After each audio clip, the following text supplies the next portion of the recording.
Assalamualaikum warahmatullahi wabarakatuh. Sebelumnya, perkenalkan nama saya Nadiatul Fitriah Siregar dengan NIM 2214090100.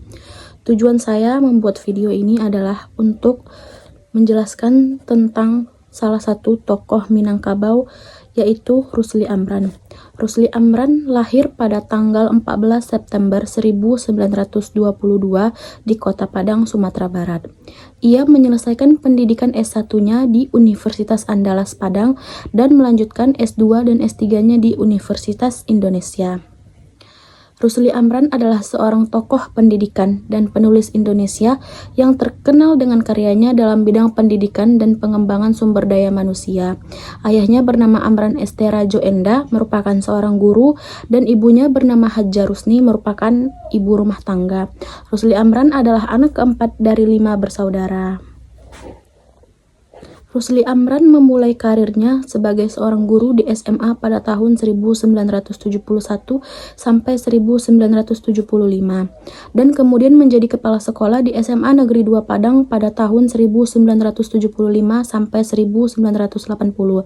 Ia kemudian menjabat sebagai pengurus sekolah di Dinas Pendidikan dan Kebudayaan Kota Padang pada tahun 1900 sampai 1985. Lalu sebagai Kepala Dinas Pendidikan dan Kebudayaan Kota Padang pada tahun 1985 sampai 1990. Selanjutnya yaitu sejarah tentang tokoh Rusli Amran. Studi sejarah Indonesia, khususnya sejarah daerah Minangkabau, telah dipercaya oleh kontribusi banyak sarjana. Di antara mereka ada salah satunya yaitu Rusli Amran menonjol sebagai tokoh termuka yang karyanya telah secara signifikan membentuk pemahaman kita tentang Sumatera era kolonial. Sebagai seorang diplomat, jurnalis, dan penulis yang produktif, Rusli Amran mendedikasikan sebagian besar karirnya untuk meneliti dan mendokumentasikan sejarah Minangkabau, khususnya selama masa kolonial Belanda.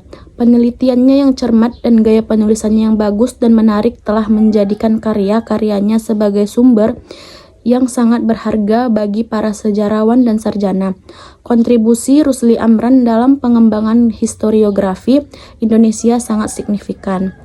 Ia berhasil menyajikan sejarah Sumatera Barat dengan gaya yang menarik dan mudah dipahami oleh pembaca yang awam. Selain itu, ia juga memperkaya khazanah historiografi Indonesia dengan perspektif yang lebih luas, tidak hanya terbatas pada peristiwa-peristiwa, tetapi juga kehidupan sehari-hari masyarakat. Sejak 1970, Rusli Amran telah aktif terlibat dalam usaha bisnis di Paris. Namun selama periode ini, ia mengembangkan minat yang besar dalam penelitian sejarah, sering mengunjungi museum di Eropa, khususnya di Belanda. Meskipun ia berkarir di bidang diplomatik dan kemudian berbisnis, Amran tetap memiliki hubungan yang erat dengan warisan Minangkabaunya.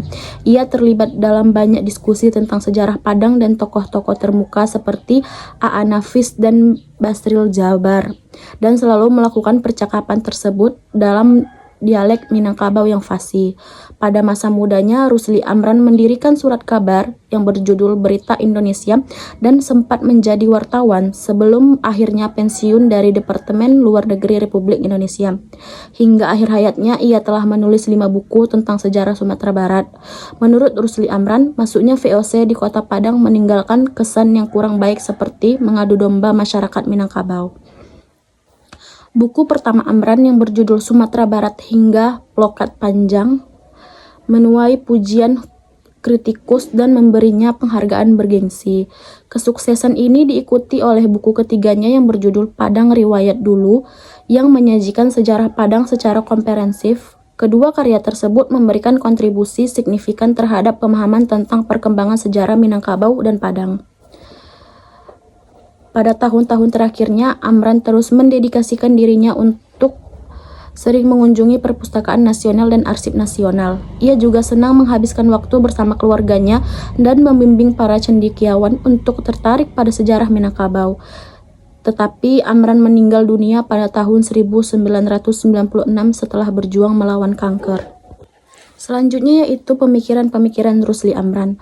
Pemikiran intelektual seringkali lahir pada kecenderungan individu dalam menyikapi realitas yang dimaknai. Hal ini terbukti pada Rusli Amran yang melalui aktivitas berpikirnya mampu memberikan makna realitas yang dihadapinya. Pemaknaan ini tidak hanya bertujuan untuk dirinya, tetapi juga untuk orang lain. Aktivitas berpikir tentang hal-hal yang bermakna bagi perkembangan kehidupan manusia, bagian dari proses belajar yang berkelanjutan. Oleh karena itu, tidak ada keberhasilan yang dicapai tanpa dimulai, dan kegiatan berpikir tentang makna hidup, nilai-nilai hidup, dan bagaimana mengembangkan kehidupan itu sendiri. Rusli Amran juga menekankan pentingnya memahami sejarah Minangkabau dalam konteks yang lebih luas, yaitu Sumatera Barat dan Indonesia secara keseluruhan. Lalu selanjutnya cara mengajar Rusli Amran. Rusli Amran menggunakan metode cerita menyampaikan materi pelajaran. Ia menggunakan contoh-contoh nyata dari sejarah kebudayaan Minangkabau untuk membuat materi pelajaran lebih menarik dan mudah untuk dipahami.